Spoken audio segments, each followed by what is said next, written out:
Hello, नमस्कार दोस्तों। जय हिंद, जय भारत। अभिनव मोटर ड्राइविंग स्कूल से मैं आपका अपना साथी महेश मैकेनिक।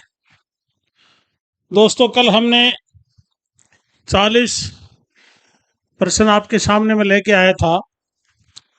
उसका रिस्पॉन्स आपने नहीं बताया, कुछ ने बताया, कुछ ने नहीं बताया। आज फिर उसी क्रम में 40 बहुवैकल्पिक प्रश्न, बहुत अच्छे सेलेक्टेड क्वेश्चन आपके सामने फिर लेके आया हूँ। चलो शुरू करते हैं। आज का पहला प्रश्न है, पिस्टन रिंग के दोनों सिरों के बीच, पिस्टन रिंग के दोनों सिरों के बीच कुछ गैप होता है, उसे पिस्टन रिंग गैप कहते हैं।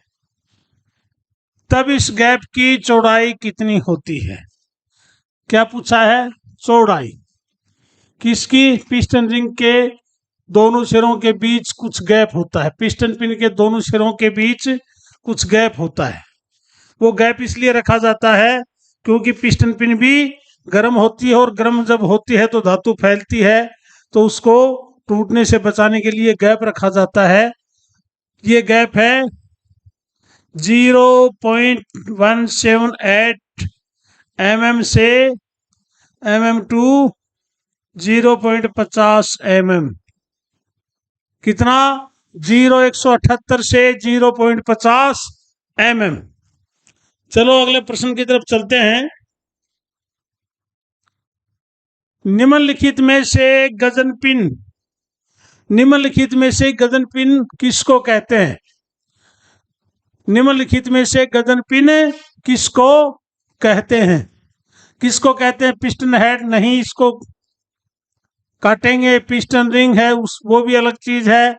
इसका सही आंसर है पिस्टन पिन। इसको गजन पिन को पिस्टन पिन भी कहा जाता है। चलिए अगले क्वेश्चन की तरफ। आपके सामने है, आप स्क्रीन पे अगला प्रश्न है, फ्लाई व्हील निम्नलिखित में से किसका बना होता है? फ्लाई व्हील निम्नलिखित में से किसका बना होता है?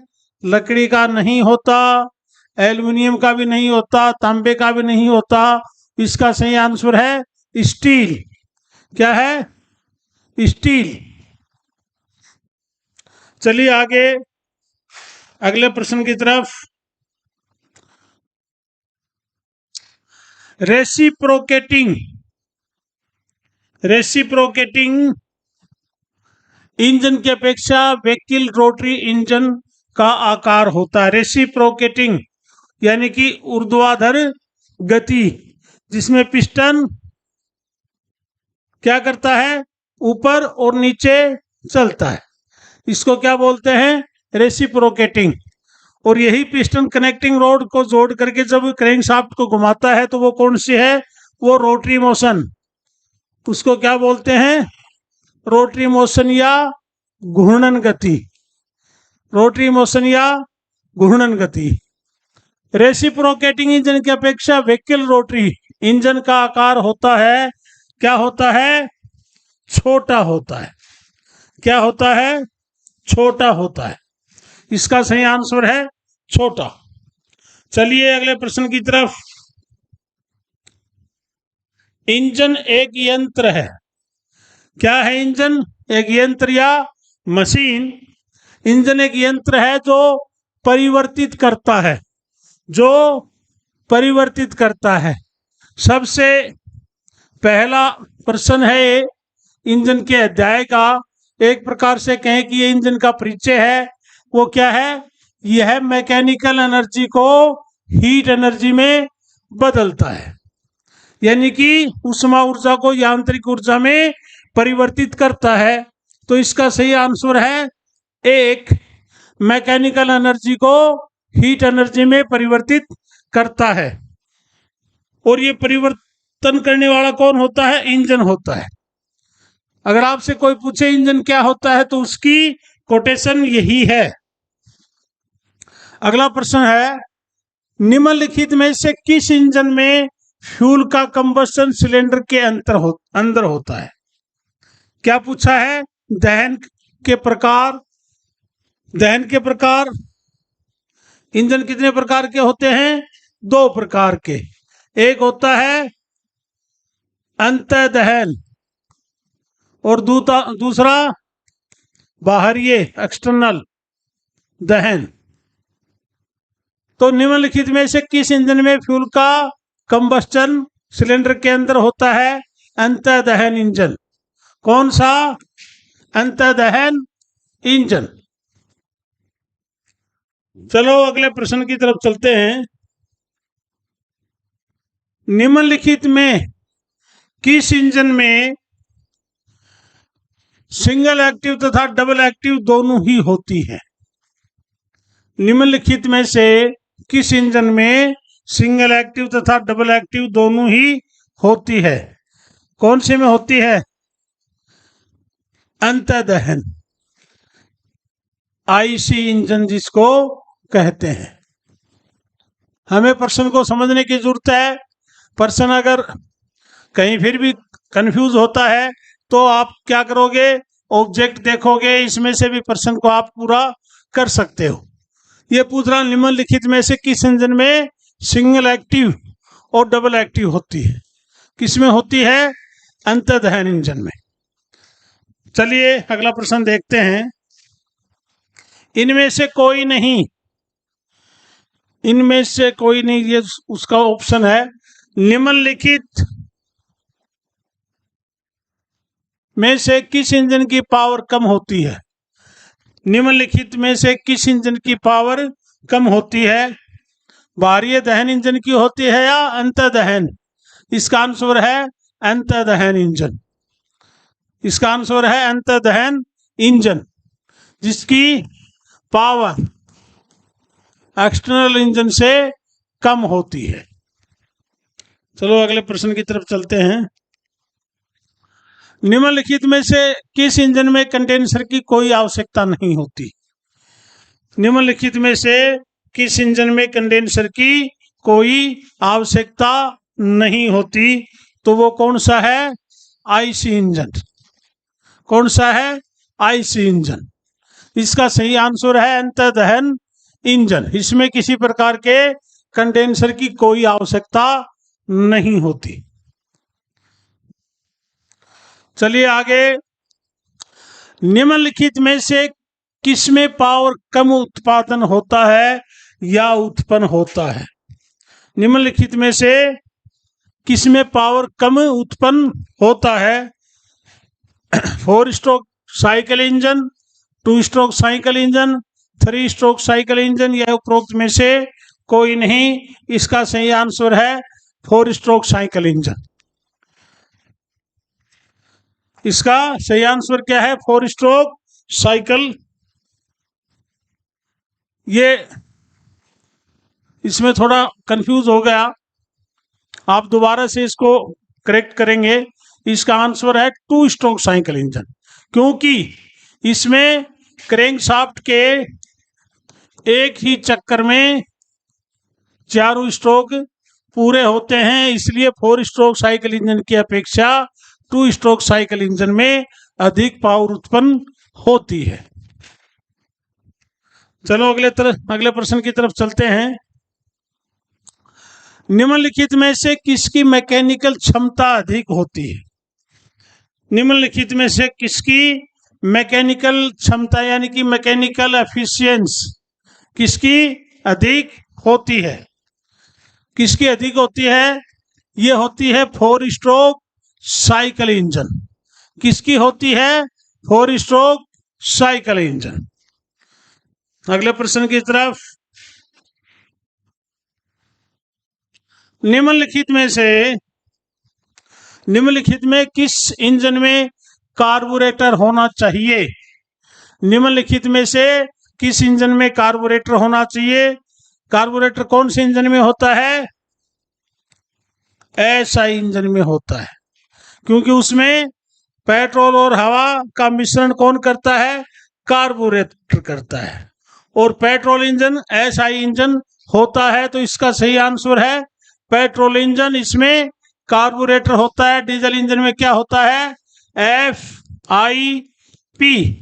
Fuel injection pump. चलिए नेक्स्ट क्वेश्चन की तरफ चलते हैं। किस इंजन को वाटर कूल्ड बनाते हैं? किस इंजन को वाटर कूल्ड बनाते हैं? ऑप्शन है आपके 4 stroke cycle engine, 2 stroke cycle engine, A और बी, या फिर 1 और 2, दोनों उपरोक्त में से कोई नहीं। इसका सही आंसर है 4 स्ट्रोक साइकिल इंजन अधिकतर क्या होते हैं? वाटर कूल्ड होते हैं, और 2 स्ट्रोक इंजन है वो अधिकतर एयर कूल्ड होते हैं। चलिए अगला प्रश्न देखते हैं।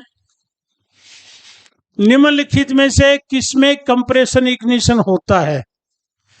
Compression ignition CI।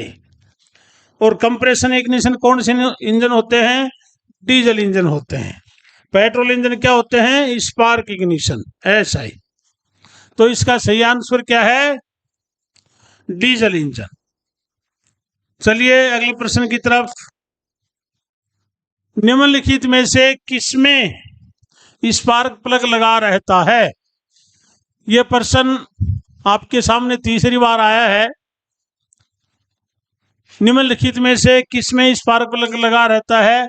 Diesel engine में स्पार्क प्लग नहीं लगता, पेट्रोल इंजन में स्पार्क प्लग लगाया जाता है, क्योंकि A+P अनुपात क्या होता है? 12:1 का मिश्रण है वो स्पार्क प्लग की चिंगारी से जलाया जाता है। चलिए अगले प्रश्न की तरफ। संपीड़न अनुपात, संपीड़न अनुपात जिसका क्या बोलते हैं? Compression ratio.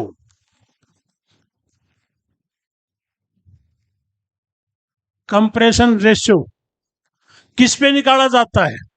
कंप्रेशन रेशियो किस पे निकाला जाता है? ये कुल आयतन पे निकाला जाता है। टोटल वैल्यू कुल आयतन पे निकाला जाता है। इसका सही आंसर है एक कुल आयतन। चलिए अगले प्रश्न की तरफ चलते हैं। पिस्टन के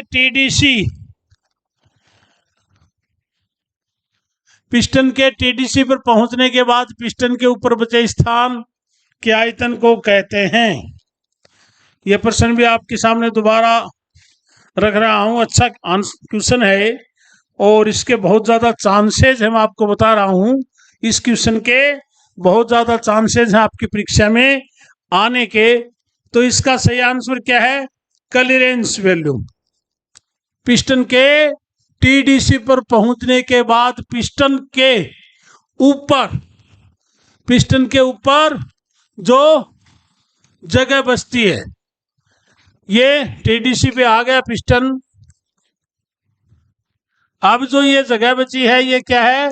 क्लीयरेंस वैल्यू। क्या है? Clearance value. चलिए अगले प्रश्न की तरफ चलते हैं। पिस्टन द्वारा TDC से BDC के बीच दूषित गैस का आयतन कहलाता है। दूषित गैस का आयतन कहलाता है, वो क्या कहलाता है? वो कहलाता है स्वेप्ट वैल्यू। क्या कहलाता है? Swept value. इसका सही आंसर है स्वेप्ट वैल्यू। चलिए अगले प्रश्न की तरफ। सिलेंडर के अंदरूनी व्यास को क्या कहते हैं? सिलेंडर के अंदरूनी व्यास को क्या कहते हैं? यह प्रश्न भी आपके सामने मैं दोबारा लेके आया हूं, क्योंकि ये अच्छे प्रश्नों का कलेक्शन है। इसका सही आंसर है सिलेंडर के अंदर का व्यास क्या कहलाता है? बोर कहलाता है। क्या कहलाता है? बोर कहलाता है। दोस्तों आपको हमारा कलेक्शन कैसा लगता है जरूर सुझाव दीजिएगा, लाइक कीजिएगा, कमेंट कीजिएगा। हमें हौसला मिलता है, हमें शक्ति मिलती है। अगला प्रश्न है, निम्नलिखित में से कौन से इंजन साइकिल के अंतर्गत घटित होने वाले स्ट्रोक हैं? निम्नलिखित में से कौन से इंजन साइकिल के अंतर्गत घटित होने वाले स्ट्रोक हैं? सक्शन स्ट्रोक भी उसी में होता है, कंप्रेशन भी होता है, पावर भी होता है। तो इसका सही आंसर क्या करेंगे? द या 4। ये सभी स्ट्रोक किसी भी साइकिल के अंतर्गत, यानी कि एक निश्चित क्रिया को बार बार दोहरा करके इन स्ट्रोकों के माध्यम से इंजन को चलाया जाता है। अगला प्रश्न,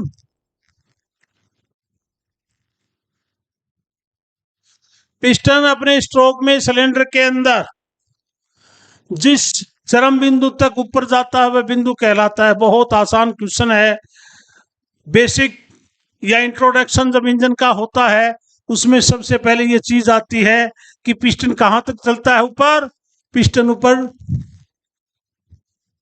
जिस चरम बिंदु तक ऊपर जाता है बिंदु कहलाता है। इसमें थोड़ा सा अपने को चेंज करना पड़ेगा, टेक्निकल एरर है, इसमें कुछ त्रुटियां हैं।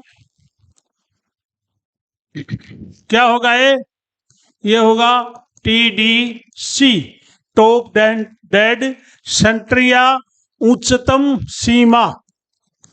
उच्चतम सीमा,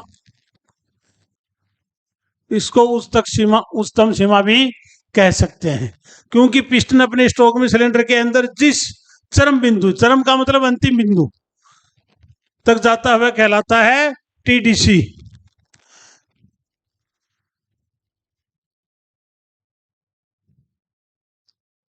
अब उसमें थोड़ा सा लिखने में त्रुटि थी, होता है दोस्तों, क्योंकि मानवीय भूल कहीं भी किसी के साथ भी हो सकती है, मेरे से भी हो सकती है, आपके माध्यम से भी हो सकती है, तो वो जीवन का अभिन्न हिस्सा है। पिस्टन अपने स्ट्रोक में सिलेंडर के अंदर जिस चरम बिंदु तक नीचे जाता है, चरम का मतलब तो क्या होता है? अंत, लास्ट, एक ऐसी निश्चित सीमा जिससे आगे हम नहीं जा सकते। उसमें पूछना यह था कि जिस चरम बिंदु में ऊपर तक जाता है, बात वही थी। इसने पूछ लिया चरम बिंदु तक नीचे जाता है, चरम बिंदु तक सिलेंडर के अंदर नीचे जाता है, वह बिंदु क्या कहलाता है? वह बिंदु BDC क्या कहलाता है? Bottom dead centre. चलिए,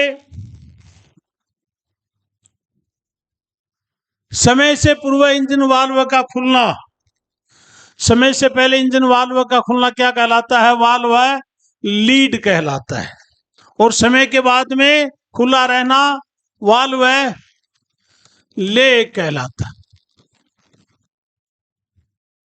और एक ऐसी पोजीशन भी इंजन में आती है जिसमें दोनों कुछ समय के लिए दोनों वाल्व खुले रहते हैं, उसको क्या कहते हैं? उसको कहते हैं ओवरलैप। ओवरलैप। मैं दोस्तों आपको प्रश्न के साथ साथ थ्योरेटिकल बातें भी बताता हूं, समझाता हूं, ताकि प्रश्न के साथ साथ हमें उसकी संबंधित जो भी कंपोनेंट है इंजन के, या अन्य कोई गतिविधि है, कोई सप्लाई का, फ्यूल का, जो भी लुब्रिकेशन का प्रश्न होता है, उसके साथ उसकी थ्योरी की व्याख्या जिस एक निश्चित समय मैं करता हूं। अगला प्रश्न, समय के बाद इंजन वाल्व का खुलना मैंने आपको पहले बता दिया था। समय के बाद में क्या होता है? लेग होता है। क्या होता है? लेग होता है। चलिए अगली नंबर पे, डीजल इंजन का संपीड़न अनुपात निम्नलिखित में क्या होता है? डीजल इंजन का संपीड़न यानी कि compression ratio. Compression ratio diesel engine का संपीड़न अनुपात क्या होता है? निम्नलिखित में से क्या होता है? इसका सही आंसर है 1:15 से 20:1 तक। 1:15 टू 20:1 क्या है? कंप्रेशन रेशो है किसका? डीजल इंजन का। चलिए आगे।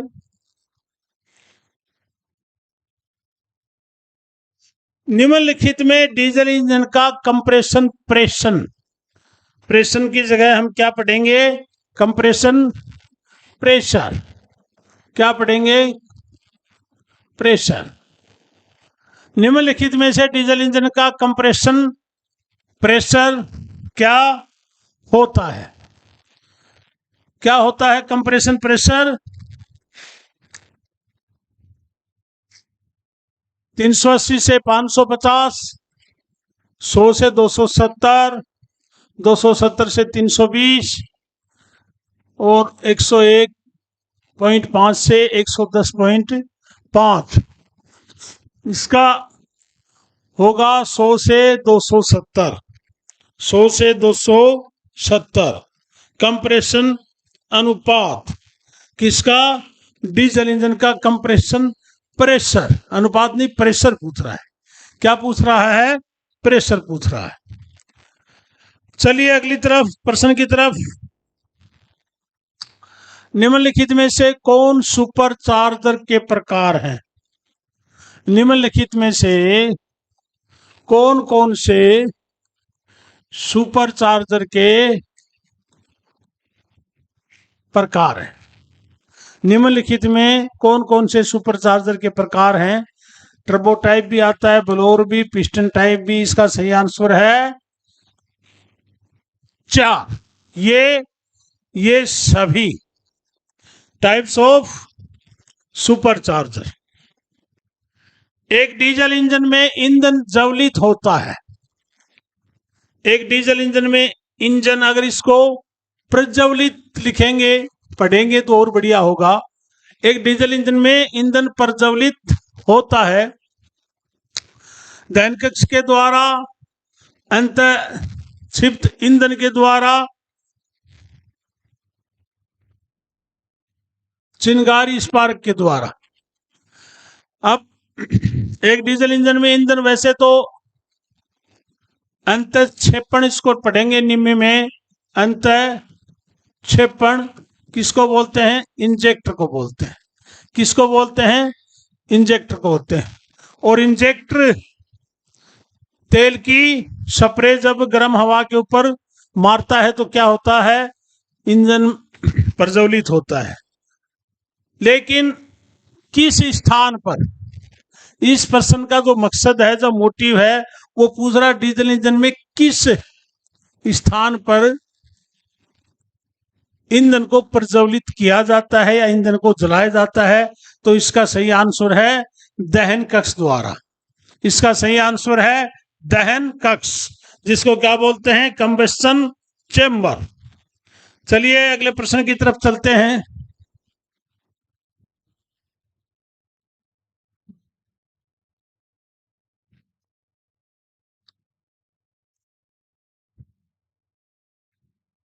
अगला प्रश्न है, सुपर चार्जिंग का अर्थ है।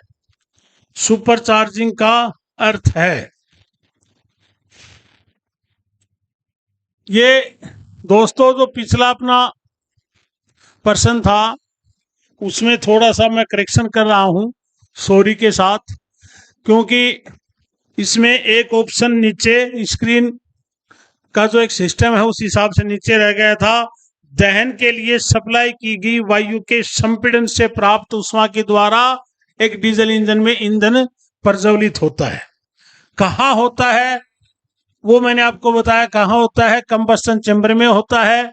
तो इसका सही आंसर क्या करेंगे?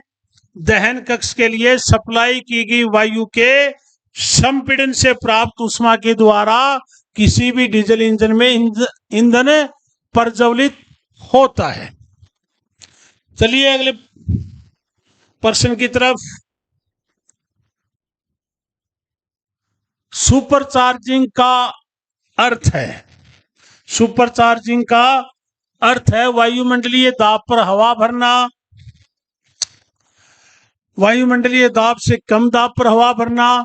तो वायुमंडलीय दाब पर हवा तो पिस्टन भर रहा है किसके माध्यम से, इनलेट वाल्व के माध्यम से, इनलेट मार्ग के माध्यम से। वायुमंडलीय दाब से कम दाब पर, जब वायुमंडलीय दाब से कम दाब पर सुपरचार्जिंग करेगा तो उसका कोई फायदा नहीं होना है। इसका सही आंसर है 3 नंबर सी, वायुमंडलीय दाब से अधिक दाब पर, वायुमंडलीय दाब से अधिक दाब पर अधिक प्रेशर के साथ सिलेंडर में वायु को भरने के लिए सुपरचार्जर का इस्तेमाल किया जाता है। चलिए अगले प्रश्न की तरफ। वेंकल, वेंकल रोटरी इंजन का रोटर घूमता है, वेंकल रोटरी इंजन का रोटर घूमता है एक सेंट्रिक यानी एक केंद्र में ऊपर से नीचे। कैसे घूमता है, ऊपर से नीचे। इसका सही आंसर क्या है, ऊपर से नीचे। वेंकल रोटरी इंजन का रोटर है वो ऊपर से नीचे घूमता। डीजल इंजन के लिए कंप्रेशन अनुपात की रेंज हो सकती है, अच्छा प्रश्न है। डीजल इंजन के लिए कंप्रेशन अनुपात की रेंज हो सकती है, क्या हो सकती है, 16 से 20। क्या हो सकती है, 16 से 20। चलिए अगले प्रश्न की तरफ। डीजल इंजन में हवा को चार्ज किया जाता है, डीजल इंजन में हवा को चार्ज किया जाता है किसके द्वारा, किसके द्वारा करते हैं, इनलेट वाल्व के द्वारा। किसके द्वारा, इनलेट वाल्व के द्वारा। चलिए अगला प्रश्न देखते हैं। डीजल शब्द की व्यक्तिपति का स्रोत है। अब इसमें उत्पत्ति अगर करें, क्या करेंगे,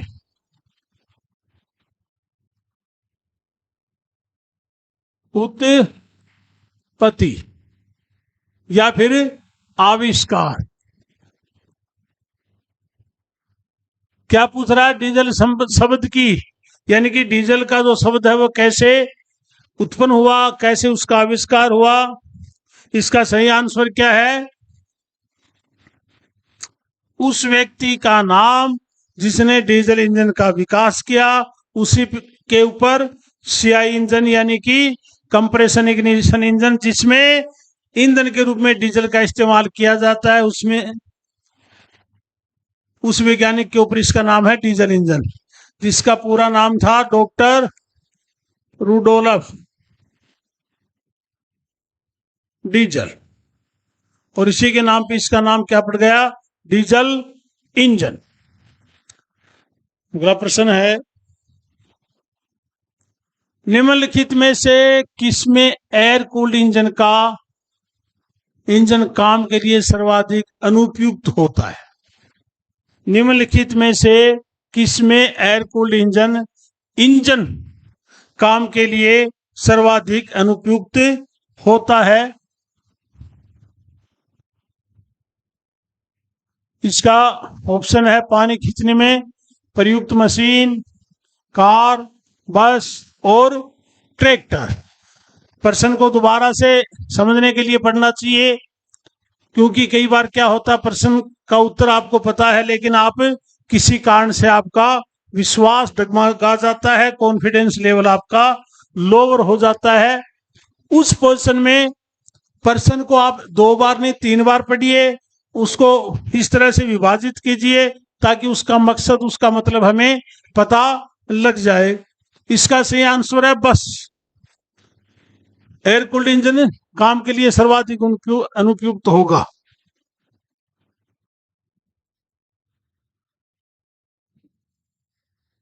बस में कौन सा लगता है, बस में वाटर कूल्ड लगता है। कौन सा लगता है? वाटर कूल्ड इंजन लगाए जाते हैं। किस दाब पर डीजल इंजन को सिलेंडर में प्रक्षेपित 15 बजट किया जाता है? किस दाब पर डीजल इंजन को सिलेंडर में प्रक्षेपित किया जाता है? इसका ऑप्शन है 2000 से 3000 चेप, 1500 से 2000 चेप, 1000 से 1200 चेप और 500 से 1000 चेप। इसका सही आंसर है 1000 से 1200 चेप। डीजल इंजन में सिलेंडर में डीजल जो प्रक्षेपित यानी कि जिसका इंजेक्शन किया जाता है, क्या किया जाता है? जिसका इंजेक्शन किया जाता है। अगला प्रश्न है, डीजल इंजन में अधिकतम प्रेशर किस रेंज में रहता है? डीजल इंजन में अधिकतम प्रेशर किस रेंज में रहता है? इसका आंसर है 350 से 550 चेप। 350 से 550 चेप। अगला प्रश्न है, 2 स्ट्रोक इंजन की अपेक्षा 4 स्ट्रोक इंजन का मूल्य अधिक है। 2 स्ट्रोक इंजन की अपेक्षा 4 स्ट्रोक इंजन का मूल्य अधिक है। इसके ऑप्शन है, 4 स्ट्रोक इंजन में अधिक मूल्यवान इस्पात की आवश्यकता होती है। अधिक स्ट्रोक होने से अधिक सामर्थ्य और शक्ति प्राप्त की जा सकती है। अधिक मूल्य के कारण इसकी संरचना अधिक जटिल है। उपरोक्त में से कोई नहीं। तो मैंने पिछले प्रश्न में आपको बताया था, सबसे पहले हमें प्रश्न को समझने की जरूरत है। 2 स्ट्रोक इंजन की अपेक्षा 4 स्ट्रोक इंजन का मूल्य अधिक है। 4 स्ट्रोक का मूल्य अधिक है। इसके वैसे तो बहुत से कारण हैं, लेकिन इसमें अधिक स्ट्रोक होने से अधिक सामर्थ्य, अधिक शक्ति प्राप्त होती है, इसलिए।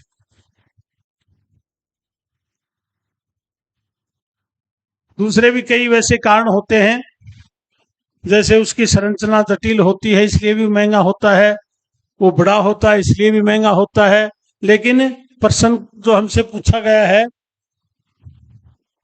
उसका आंसर जो मैच करता वो वही था। निम्नलिखित में से कौन सा बाहरी दहन इंजन यानी कि एक्सटर्नल कंबशन इंजन नहीं है? बाहरी दहन इंजन नहीं है। कौन सा नहीं है?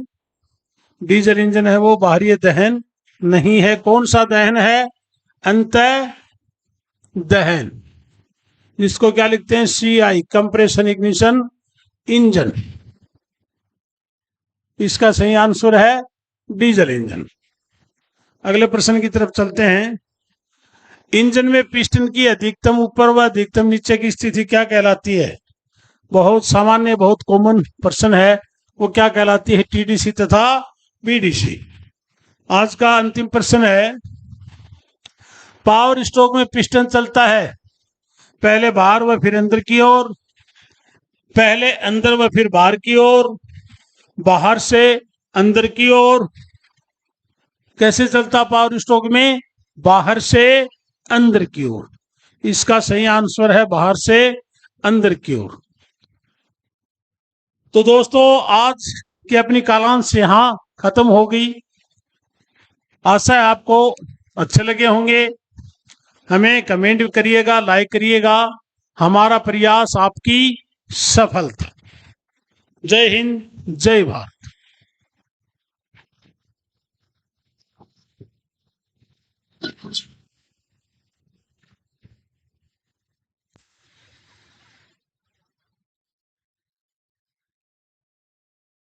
फोर्स का मतलब दबाव, ताकत। कौन से होते हैं? Double acting brake. Braking force कौन से होते हैं? Double acting brake. आजकल जो गाड़ियां नई जो तकनीक है उसमें इसी तकनीक का इस्तेमाल किया जा रहा है। अगला प्रश्न है, सामान्यतः कारों में प्रयोग होते हैं। सामान्यतः कारों में प्रयोग होते हैं। एयर ब्रेक नहीं होता, मैकेनिकल ब्रेक। सामान्यतः कारों में हाइड्रोलिक ब्रेक है वो इस्तेमाल किया जाता है। हाइड्रोलिक ब्रेक में ब्रेक ऑयल या जिसको ब्रेक फ्लूइड बोलते हैं उसको स्टोर करके और जो प्रेशर पाइपलाइन है उसमें उसका दबाव डाल करके आगे पहिए के ऊपर दबाव जाता है और ड्रम में वो ब्रेक जो शू या ब्रेक लेदर है उनको खोलता है। अगला प्रश्न है, दो पहिया वाहन में प्रयोग होते हैं। दो पहिया वाहन में कौन से ब्रेक प्रयोग होते हैं? दो पहिया वाहन में मैकेनिकल टाइप ब्रेक प्रयोग होते हैं। पहिए का जो ड्रम होता है, ड्रम में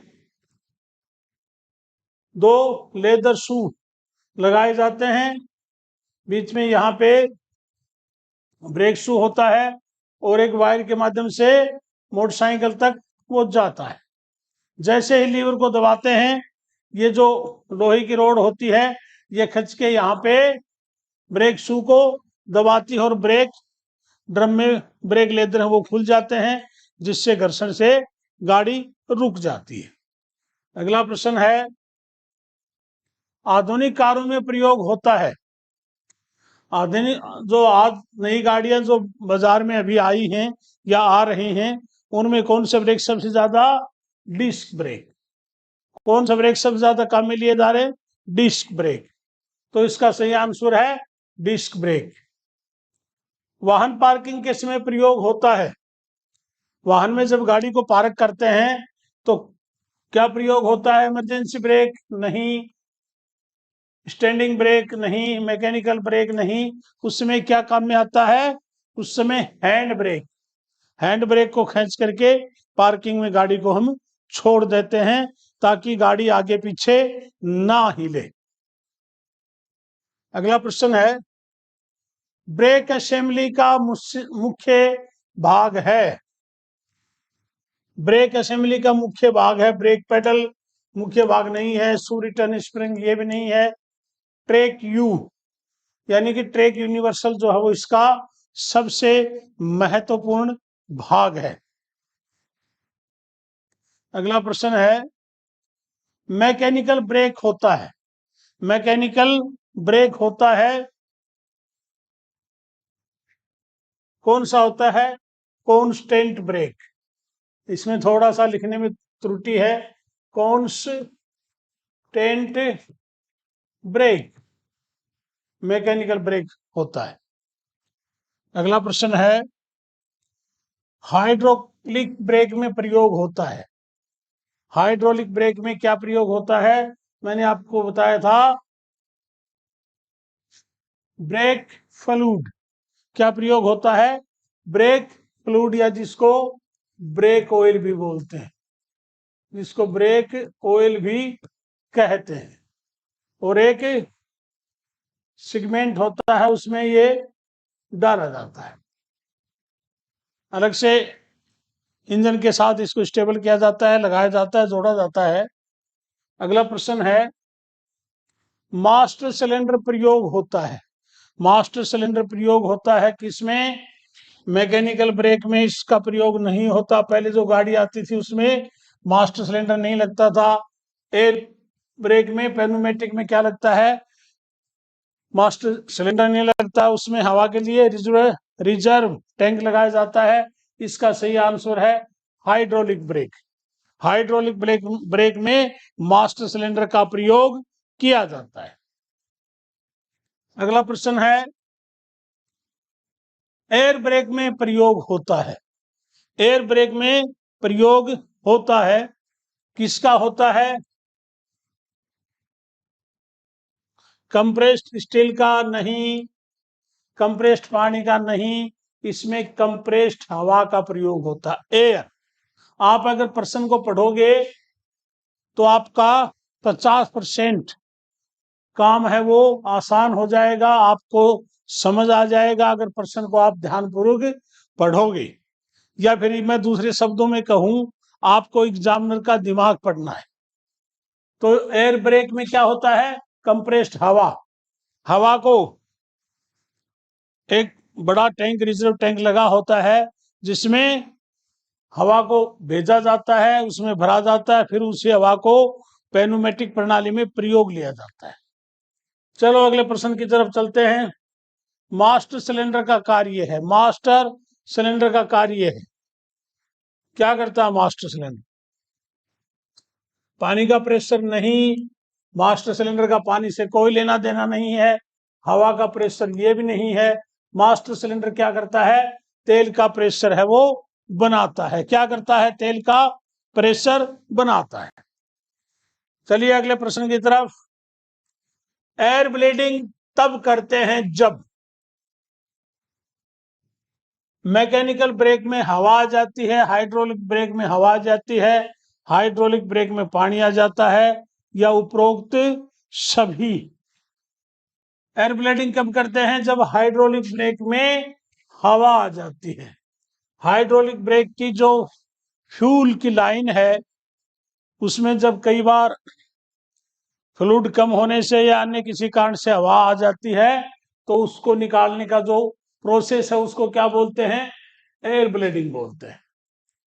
तो इसका सही आंसर है हाइड्रोलिक ब्रेक में हवा आ जाती है।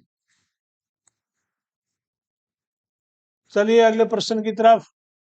सर्वो ब्रेक का एक विशेष भाग होता है। सर्वो ब्रेक का एक विशेष भाग होता है। Roster, duster, rotor, booster. इसका सबसे इंपॉर्टेंट जो हिस्सा होता है वो क्या होता है? बूस्टर। क्या होता है? बूस्टर। सर्वो ब्रेक का सबसे महत्वपूर्ण भाग क्या होता है? बूस्टर। चलिए अगले प्रश्न की तरफ। ब्रेकों का मुख्य दोष है। ब्रेक जो प्रणाली है, ब्रेक प्रणाली है, उसमें मुख्य कमी या मुख्य दोष क्या है? ब्रेक कम लगते हैं, ये भी ब्रेक प्रणाली का ही दोष है। उसमें चाहे लेदर घसे हुए हैं या सही प्रॉपर तेल का दबाव कम है, ब्रेक लगे रह जाते हैं कई बार, ये भी दोष है। ब्रेक लगने पर आवाज करते हैं, ये भी ब्रेक प्रणाली का एक दोष है। तो हम कह सकते हैं ये तीनों ही कारण शामिल है किसी भी ब्रेक प्रणाली में दोष लाने के लिए। इसका सही आंसर क्या करेंगे? उपरोक्त सभी। अगले प्रश्न की तरफ चलते हैं। ब्रेकों में दोष का मुख्य कारण है। ब्रेकों में दोष का मुख्य कारण है ब्रेक शू लाइनिंग घिसी हो, ब्रेक लाइनिंग पर चिकनाई हो, ब्रेक पेडल फ्री प्ले अधिक हो, या उपरोक्त सभी। तो इसका सही आंसर है ये सारी चीजें ब्रेकों में दोष का कारण है। अगर ब्रेक शू की लाइनिंग घिसी हुई है, अगर ब्रेक लाइनिंग पर चिकनाई लगी हुई है, और ब्रेक पेडल फ्री प्ले अधिक कर रहा है, तो इसका सही आंसर है उपरोक्त सभी। अगले प्रश्न की तरफ चलते हैं। ब्रेकों में आवाज का मुख्य कारण है। ब्रेकों में आवाज आने का मुख्य कारण है ब्रेक प्लेट टेढ़ी है, ब्रेक शू टेढ़ा है, और ब्रेक ड्रम खराब है। तो ब्रेक में आवाज किस कारण से आएगी? यदि ब्रेक ड्रम खराब है, उसमें लाइनिंग हो गई, तो जब ड्रम के साथ लेदर जब चिपकता है, रगड़ खाता है, तो आवाज आती है। इसका सही आंसर है ब्रेक ड्रम खराब। अगला प्रश्न है। डिस्क ब्रेक प्रयोग होता है। डिस्क ब्रेक प्रयोग होता है। आजकल तो कई मोटरसाइकिलों में भी इसका इस्तेमाल हो रहा है, लेकिन अधिकतर ये आधुनिक कारों में इसका प्रयोग किया जाता है। कहाँ किया जाता है? आधुनिक कारों में इसका प्रयोग किया जाता है। चलिए अगले क्वेश्चन की ओर। ब्रेकों का लगा रह जाना कहलाता है। ब्रेक अगर चिपके रह जाते हैं तो उसको क्या कहते हैं? Brake grabbing, brake binding, brake efficiency, या इनमें से कोई नहीं। इसको क्या कहेंगे? Brake grabbing. क्या कहेंगे? ब्रेक ग्रेविंग।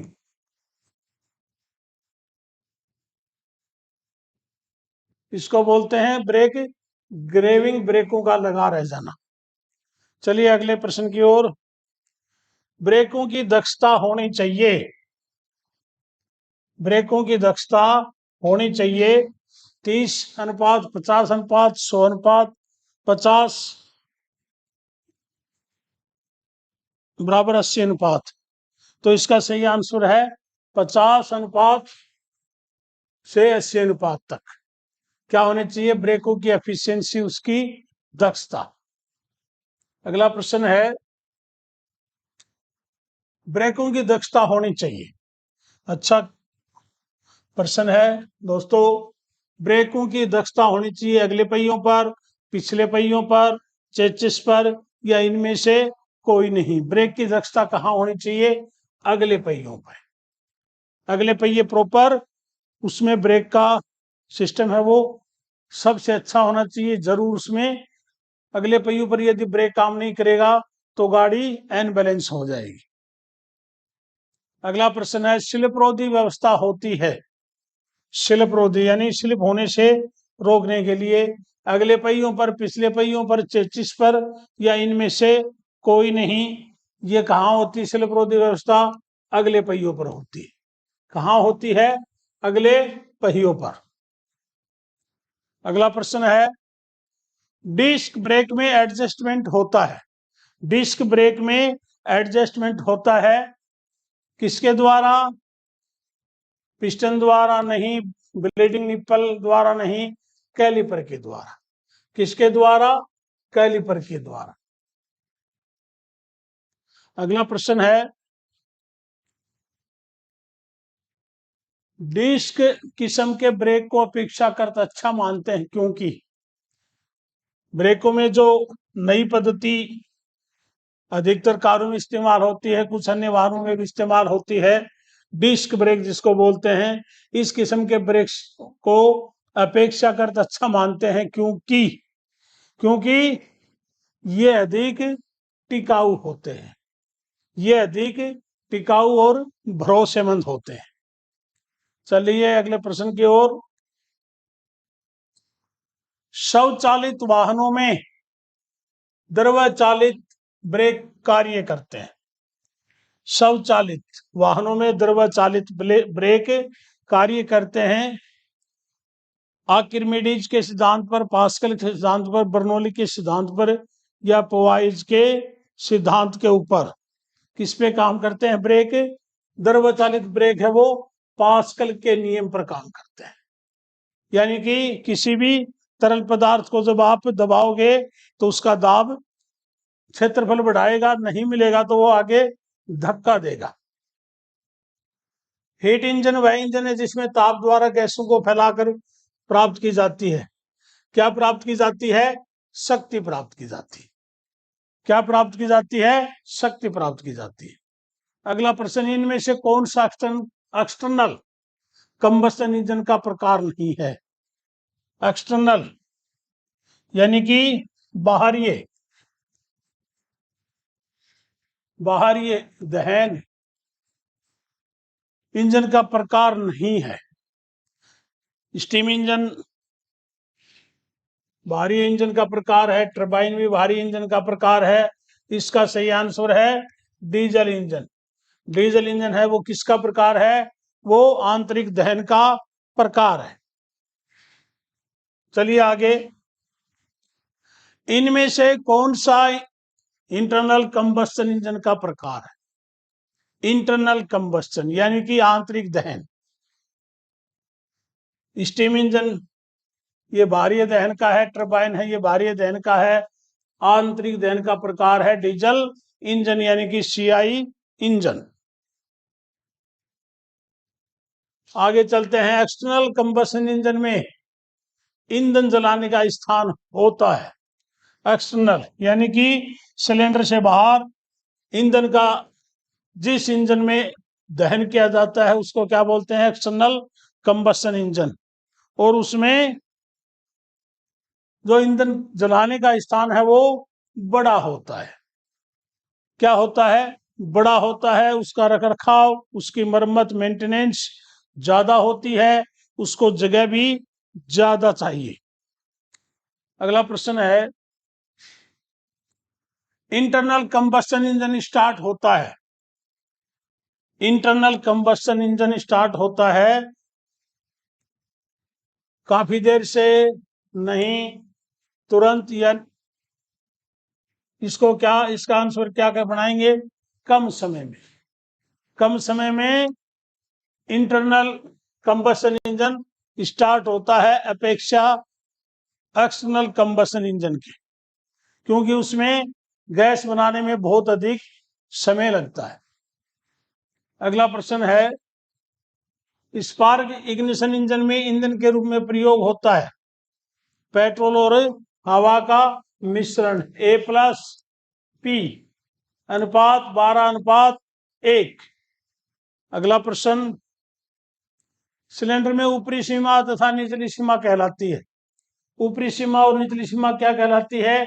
TDC और BDC, टॉप डेड सेंटर और बॉटम डेड सेंटर। अगला प्रश्न, किसी क्रिया के हिस्सों का एक निश्चित क्रम में बार बार होना क्या कहलाता है? किसी क्रिया का एक निश्चित क्रम में बार बार दोहराया जाना क्या कहलाता है? साइकिल कहलाता है। क्या कहलाता है? साइकिल कहलाता है। अगला प्रश्न है, दबे मिश्रण को जलाना किस स्ट्रोक के अंतर्गत आता है? दबे हुए मिश्रण को जलाना किस स्ट्रोक के अंतर्गत आता है? पावर स्ट्रोक के अंतर्गत। दबे हुए मिश्रण को जब जलाया जाता है तो पावर स्ट्रोक होता है। क्या होता है? पावर स्ट्रोक होता है।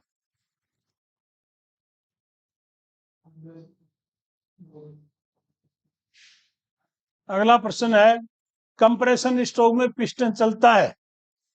कंप्रेशन यानी कि संपीड़न स्ट्रोक में पिस्टन चलता है BDC से TDC की तरफ, BDC से TDC की तरफ, और चूसन स्ट्रोक में TDC से BDC की तरफ, फिर पावर में फिर TDC से BDC की तरफ, और अंत में रेचन स्ट्रोक में BDC से TDC की तरफ। पावर स्ट्रोक में दबे मिश्रण को क्या किया जाता है? पावर स्ट्रोक में दबे मिश्रण को, पावर स्ट्रोक में दबे मिश्रण को जलाया जाता है। क्या किया जाता है? जलाया जाता है। अगला प्रश्न है, गैस के फैलने पर पिस्टन चलता है TDC से BDC की तरफ, TDC से BDC की तरफ। अगला प्रश्न है, 2 स्ट्रोक इंजन में पोर्ट का प्रयोग किया जाता है। किस लिए किया जाता है? ताजा हवा, ईंधन बने तथा जली गैसों को निकालने के लिए पोर्ट का इस्तेमाल किया जाता है। और 4 स्ट्रोक में किसका किया जाता है? वाल्व का किया जाता है। वाल्व को खोलना और बंद करना कौन करता है? 4 स्ट्रोक में कैमशाफ्ट उसका ऑपरेटिंग सिस्टम करता है, और 2 स्ट्रोक में वाल्व पोर्ट को खोलना और बंद करना पिस्टन का कार्य है। अगला प्रश्न है, किस हैमर का प्रयोग चिपिंग और रिवेटिंग करने के लिए किया जाता है? चिपिंग और रिवेटिंग किस हैमर का? स्ट्रेट पेन हैमर का। किसका किया जाता है? स्ट्रेट पेन हैमर का, बॉल पेन हैमर का, स्लेज हैमर का, क्रॉस पेन हैमर का। इसका सही आंसर है बॉल पेन हैमर का। आज का अंतिम क्वेश्चन है, BIS के अनुसार बॉल पेन हैमर कितनी वजन तक पाए जाते हैं? BSI एक संस्था है जो औजारों का वजन तय करती है उसके आकार के आधार पे। तो बॉल पेन हैमर 0.1 किलोग्राम से 0.9 किलोग्राम, यानी कि 0.1 केजी से 1.9 केजी, 2 किलो से 100 ग्राम कम तक इसका वजन निर्धारित किया जाता है। आज की अपनी कक्षा खत्म होती है। आपको कैसे लगे हमें कमेंट करिएगा, लाइक करिएगा।